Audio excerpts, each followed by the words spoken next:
Nous sommes ravis de vous accueillir à nouveau sur notre chaîne pour une révélation exceptionnelle tout juste annoncée par Israël concernant le célèbre bassin de Siloé. Des archéologues ont mis à jour des trésors cachés dans les profondeurs de ces eaux ancestrales, révélant des secrets qui étaient ensevelis. Nous vous invitons à nous suivre dans cette vidéo où nous allons explorer ce qu'Israël a découvert dans le mythique bassin de Siloé, dévoilant les mystères des époques révolues. Le bassin de Siloé, connu pour avoir été le théâtre d'un miracle de Jésus où un homme aveugle a été guéri, fascine l'humanité depuis environ 2 millénaires. Situé dans la ville historique de David, une partie ancienne de Jérusalem, l'anticipation autour de l'exploration archéologique de ce site est palpable, avec la promesse de bientôt révéler ses mystères. La communauté juive ainsi que la chrétienne attendent avec impatience ces découvertes, étant donné leur importance significative. Il y a environ 2700 ans, au VIe siècle avant notre ère, d'éminents ingénieurs de Jérusalem ont conçu un système hydraulique révolutionnaire. Ce système était alimenté par la source de Gihon qui, à son tour, approvisionnait le bassin de Siloé, le transformant en un point crucial pour la collecte d'eau. La construction de tunnels souterrains faisait partie de ce système novateur, permettant l'acheminement de l'eau jusqu'au bassin. La narration du miracle effectué par Jésus, comme décrit dans le livre de Jean, a immortalisé le bassin de Siloé. Au VIe siècle, l'impératrice Eudoxie souhaitait rendre hommage au miracle accompli par Jésus.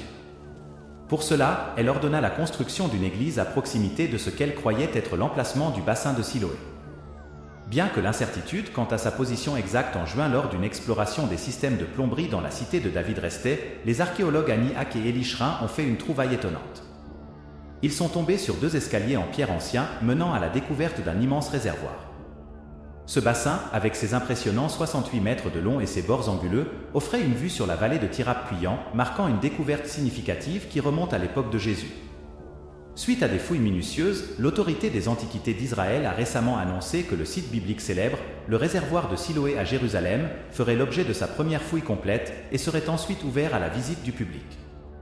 Jusqu'à présent, seulement des fragments des côtés nord et est du réservoir étaient visibles. Le réservoir de Siloé est mentionné dans les 2 testaments de la Bible. Le livre des 2 rois, chapitre 20, verset 20, se demande sur les autres faits du règne d'Ézéchias, ses exploits et la construction du réservoir ainsi que du tunnel qui a acheminé l'eau vers la ville, ne serait-il pas consigné dans le livre des chroniques des rois de Juda? Construit il y a environ 2700 ans sur l'ordre du roi Ézéchias, ce réservoir était un élément clé du système hydrique de la ville. Dans l'Évangile selon Jean, on trouve l'histoire extraordinaire où Jésus rend la vue à un homme aveugle en utilisant l'eau de ce même réservoir. L'autorité des Antiquités d'Israël a annoncé que pour la première fois à l'ère moderne, le réservoir de Siloé serait entièrement dévoilé au public grâce à un travail archéologique méticuleux. Au début, les visiteurs auront la chance de voir les fouilles en direct. À terme, le site sera ouvert pour des visites touristiques. Ce site archéologique sera incorporé dans un parcours touristique qui s'étend du bout sud de la ville de David jusqu'au mur des Lamentations, en traversant le cœur historique de Jérusalem situé à l'intérieur du parc national des murs de Jérusalem. Le projet est financé par la Fondation de la ville de David, une entité engagée à soutenir des projets éducatifs, touristiques, archéologiques et l'achat de terrains à l'est de Jérusalem. La mission de cette fondation est de renforcer la présence juive dans une zone actuellement marquée par une démographie majoritairement palestinienne, en reliant les origines antiques de la source de Gihon à l'histoire ancienne de la ville de David. L'histoire du réservoir de Siloé plonge ses racines dans la mythique source de Gihon, reconnue comme la principale source d'eau de Jérusalem. Le roi Ézéchias, dans le but de protéger l'approvisionnement en eau de la ville, a initié la construction de l'aqueduc portant son nom. Cette construction a détourné les eaux de la source vers le sud-ouest de la ville davidique, garantissant ainsi un approvisionnement en eau régulier et sécurisé pour ses habitants. La découverte d'une grotte de l'ère cananéenne, une trouvaille archéologique remarquable au cœur de Jérusalem, révèle un passage labyrinthique établissant une liaison entre la source de Gihon et l'extrémité méridionale du réservoir de Siloé, construit à l'époque du Bronze moyen. Ce couloir est un témoignage des exploits ingénieux de l'Antiquité, suscitant admiration pour la détermination et la force de nos ancêtres. La grotte cananéenne se distingue comme un emblème de leurs compétences exceptionnelles en matière de construction et de gestion des infrastructures. En l'an 29, un événement notable s'est produit à Jérusalem avec Jésus, qui s'est engagé dans un dialogue profond avec les pharisiens. Dans cette rencontre, Jésus a croisé le chemin d'un homme qui était aveugle dès sa naissance. Démontrant sa capacité à faire des miracles, il a guidé l'aveugle à se laver dans les eaux de la piscine de Siloé. Cet événement, relaté dans le chapitre 9 de l'Évangile selon Jean, a marqué un tournant dans la vie de l'homme guéri. Le complexe cananéen, formé d'un réseau complexe de tunnels, servait de système d'irrigation pour les terres fertiles de la vallée de Sédécia. Il existe une discussion parmi les universitaires concernant la datation exacte de sa construction. Toutefois, il y a un consensus général que son origine remonte à l'apogée de l'époque cananéenne. La conception architecturale des tunnels, avec des ouvertures stratégiquement placées, permettait une irrigation efficace pour l'agriculture. Cette réalisation reflète les techniques avancées de gestion de l'eau des anciennes civilisations. De plus, l'excavation minutieuse de la grotte cananéenne dans la roche solide témoigne d'un niveau exceptionnel de planification et d'expertise en ingénierie. La construction d'un canal détournant l'eau de la source de Gihon pour irriguer les cultures souligne la connaissance avancée en gestion de l'eau et l'engagement continu envers l'agriculture par les communautés primitives. Le canal des Échias, établi ultérieurement pour améliorer les systèmes hydriques, témoigne de la capacité d'adaptation face aux besoins changeants, en contraste. La grotte des Cananéens est sans doute plus ancienne que le canal des Échias, montrant une maîtrise précoce de la gestion de l'eau. Ces structures mettent en lumière les aspects de l'époque avant les fortifications de Jérusalem, offrant des perspectives sur l'expertise technique des sociétés anciennes grâce à une enquête approfondie et des fouilles autour du canal cananéen. Les chercheurs ont découvert des fragments de poterie et d'autres objets de l'âge du bronze moyen, témoignant de l'usage intensif et prospère du canal à cette période significative. Ces trouvailles fournissent des aperçus précieux sur la vie quotidienne et les réalisations des civilisations passées. Durant les travaux de construction d'un système de drainage à l'automne, l'équipe de la Fondation David, sous la direction des archéologues Eliu Cran et Ori Orbach de l'Autorité des Parcs Nationaux d'Israël, a mis au jour une série d'escaliers en pierre datant de l'époque du Second Temple. Des recherches poussées menées par Eli Cran et Roni Esch, en collaboration avec l'Autorité des Antiquités d'Israël, ont appuyé cette théorie. L'annonce officielle de la découverte, faite en août, a suscité l'intérêt des médias internationaux. Les fouilles ultérieures ont révélé l'ampleur du réservoir, mesurant 225 pieds de large et entouré d'escaliers sur au moins 3 de ses côtés. Cependant, une partie du réservoir est restée cachée pendant près de 20 ans car le sol au-dessus appartenait à une église orthodoxe grecque voisine, utilisée comme verger, connue sous le nom de Jardin du Roi. Ce site est mentionné dans le livre de Néhémie, chapitre 3, verset 15, décrivant ses portes, son mur adjacent au bassin de Siloé, par le Jardin du Roi, jusqu'au escalier menant de la ville de David. Dans ce contexte, les archéologues Eli Cran et Roni Esch affirment avec assurance avoir localisé le bassin historique de Siloé. Cran a déclaré avec certitude il y a 4 mois, lors de la découverte, qu'il n'y avait aucun doute dans leur esprit qu'il avait trouvé le bassin de Siloé. L'équipe a établi un lien significatif entre ce site historique et le mont du Temple, offrant une vue plus large et détaillée du système auquel il appartient. Pendant les fouilles, ils ont identifié un aqueduc toujours en fonction qui alimente le bassin sur une longueur de 50 mètres, dont 10 ont été minutieusement explorés. La position exacte du bassin, suggérée par des preuves historiques, coïncide avec la zone mise au jour par l'équipe. La confirmation est arrivée non seulement à travers des archives mais aussi grâce à la découverte de reliques sur les lieux, y compris des fragments de poterie, un bouchon de bouteille en pierre et des monnaies datant de l'époque biblique, avec certaines remontant à 50 ans avant Jésus-Christ. Cette trouvaille renforce la conviction de l'équipe quant à l'authenticité du bassin de Siloé. Le design du bassin de Siloé n'est pas strictement rectangulaire mais plutôt un trapèze adouci. Il est agencé en 3 niveaux, chacun pourvu de 5 marches, et 2 de ces ensembles de marches mènent à une plateforme avant d'atteindre le fond du bassin. On pense que cette configuration unique des marches a été pensée pour offrir des variations dans les niveaux d'eau.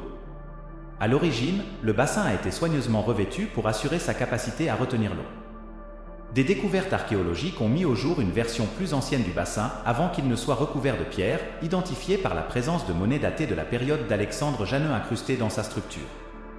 Ces monnaies fournissent une référence chronologique précise, marquant l'époque de la construction initiale ou de la rénovation du bassin.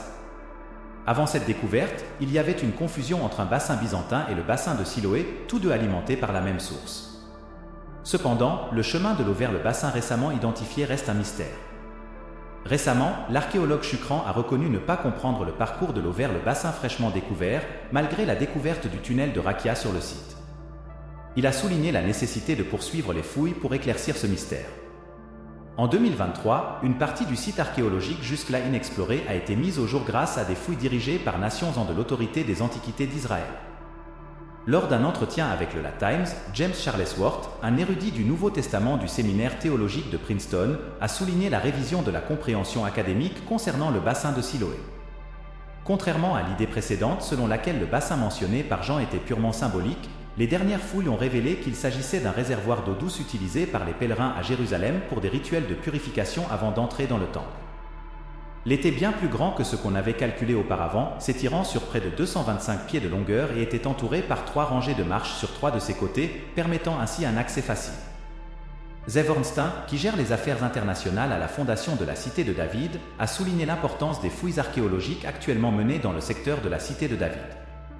Zev Ornstein, le directeur des affaires internationales de la fondation de la Cité de David, a mis en avant l'importance des fouilles en cours dans la Cité de David, le cœur de la Jérusalem biblique, en mettant particulièrement en lumière le bassin de Siloé et le chemin emprunté par les pèlerins. Il a présenté ces découvertes comme des preuves concrètes du patrimoine historique et du lien profond unissant juifs et chrétiens avec Jérusalem, dépassant la croyance pour s'établir comme des faits historiques. Le bassin de Siloé, qui couvre une superficie de plus de 225 acres et fournit de l'eau fraîche à la région, est non seulement d'une grande pertinence historique mais aussi spirituelle, marqué par des épisodes bibliques tels que le miracle de Jésus redonnant la vue à un homme aveugle, tel que raconté dans l'évangile de Jean. Ce lieu est considéré comme l'un des plus significatifs pour de nombreuses personnes, renforçant l'héritage biblique de Jérusalem non seulement par la foi mais par des preuves tangibles. Ornstein a insisté sur l'importance de mettre au jour ces traces du passé, surtout à une époque où l'authenticité du patrimoine biblique est remise en question et défiée, pour les Juifs comme pour les chrétiens.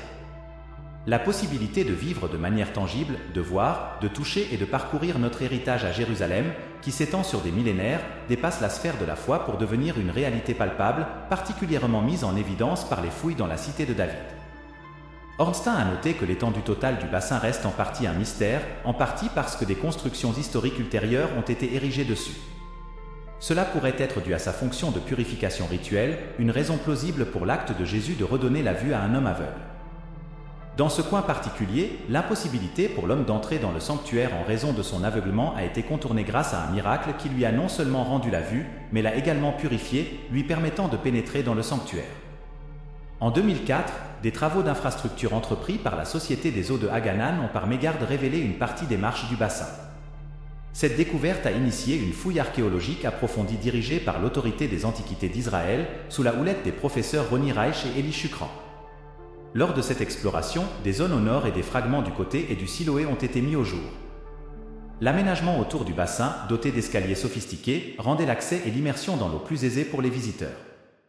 Le Siloé a connu plusieurs phases d'évolution, atteignant finalement une superficie d'environ 5 dunams, soit près de 1,14 hectares, ornée de majestueuses dalles de pierre. C'est la première fois qu'une fouille archéologique officielle menée par l'Autorité des Antiquités d'Israël révèle en totalité le Siloé dans l'époque contemporaine. Pour commencer, les curieux auront l'opportunité d'observer les fouilles en cours. À terme, il est prévu d'ouvrir le Siloé aux visiteurs en l'intégrant dans un circuit débutant au sud de la Cité de David et se terminant par les escaliers menant au mur des Lamentations. Cependant, il reste incertain que le Siloé soit accessible au grand public. Ce voyage souterrain a révélé le réservoir mentionné par Jean dans son texte sacré, ayant subi plusieurs transformations au fil du temps. La seconde structure du réservoir a été détruite par les Romains lors de leur invasion de Jérusalem en l'an 78, événement qui a coïncidé avec la destruction du temple. Récemment, des fouilles sur le site ont permis de découvrir 4 pièces incrustées dans le plâtre des marches, des pièces portant l'effigie du roi juif Alexandre Janet. Les documents indiquent que la reconstruction du réservoir s'est réalisée sous son administration aux alentours de 103 avenue Jésus-Christ. Par ailleurs, une série de pièces datant de l'an 668 fut trouvée, témoignant de l'instant juste avant la destruction romaine du réservoir. Suite à cette catastrophe, une nouvelle structure fut érigée entre 400 et 460 AP. Jésus-Christ. Cette récente installation fut découverte à environ 200 mètres de l'emplacement d'origine mentionné durant l'époque de Jésus, éclairant sur la précision historique des écrits de Jean, autrefois perçus comme purement théologiques. Intriguant, l'évangile de Jean mentionne un autre réservoir, ajoutant à la complexité historique révélée par les recherches archéologiques. Avec la mise au jour d'un nouvel ensemble de 8 marches donnant accès au Siloé, les archéologues ont mis en lumière des détails jusqu'alors méconnus concernant l'ampleur de ce site ancien. La taille du Siloé, comparable à celle de 2 piscines olympiques, jouait un rôle essentiel pour de nombreux pèlerins juifs de l'époque du Second Temple.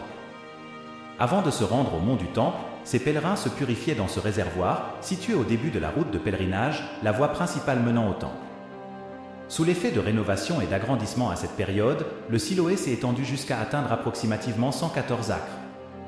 Zev Ornstein, directeur des affaires internationales de la Fondation Cité de David, a exprimé un enthousiasme considérable face à cette découverte, soulignant son importance pour un public mondial. L'intérêt pour le site a particulièrement grimpé durant l'été, avec la progression des fouilles à grande échelle. La révélation de nouvelles marches ajoute un chapitre fascinant à l'histoire du réservoir, renforçant son attrait et sa signification historique. En comparant des images capturées en mai à d'autres prises 3 mois plus tard, l'apparition des marches récemment identifiées, nommées A, B et C, se distingue comme une nouvelle avancée dans les activités de fouilles persistantes. La connexion du réservoir de Siloé, cité dans l'Évangile selon Jean, suscite des débats animés parmi les croyants. Pour la communauté chrétienne, l'identification d'un point de correspondance archéologique avec le réservoir mentionné dans la Bible est une source de grand réconfort, car elle renforce leur conviction sur les miracles et lie de manière concrète la foi à la véracité historique. La découverte du réservoir de Siloé a intensifié ces discussions, suggérant la possibilité que les récits bibliques soient historiquement précis. La ressemblance entre le site archéologique et la description biblique offre aux chrétiens des preuves significatives, renforçant leur croyance dans les événements miraculeux relatés. Le tunnel cananéen, une découverte archéologique fascinante à Jérusalem, traverse la ville. Son parcours historique, prenant sa source à la fontaine de Gion et s'étendant jusqu'au célèbre Siloé au sud extrême, cet ancien conduit d'eau était vital pour l'irrigation des terres fertiles dans la vallée du Cédron, captivant l'imagination des universitaires avec ses caractéristiques uniques. L'aura de mystère qui enveloppe le Siloé invite les aventuriers à plonger dans un voyage captivant à travers les pages de l'histoire, la foi et les exploits de l'ingénierie humaine. Cette quête passionnante révèle des histoires de miracles et l'admirable détermination de nos prédécesseurs. Le travail d'excavation minutieux dans cette merveille de l'ingénierie antique, sculptée dans la pierre, continue de dévoiler l'ample préparation et l'exceptionnelle maîtrise constructive des époques lointaines. Et vous, quelle est votre opinion sur les nouvelles découvertes au Siloé? Laissez votre commentaire ci.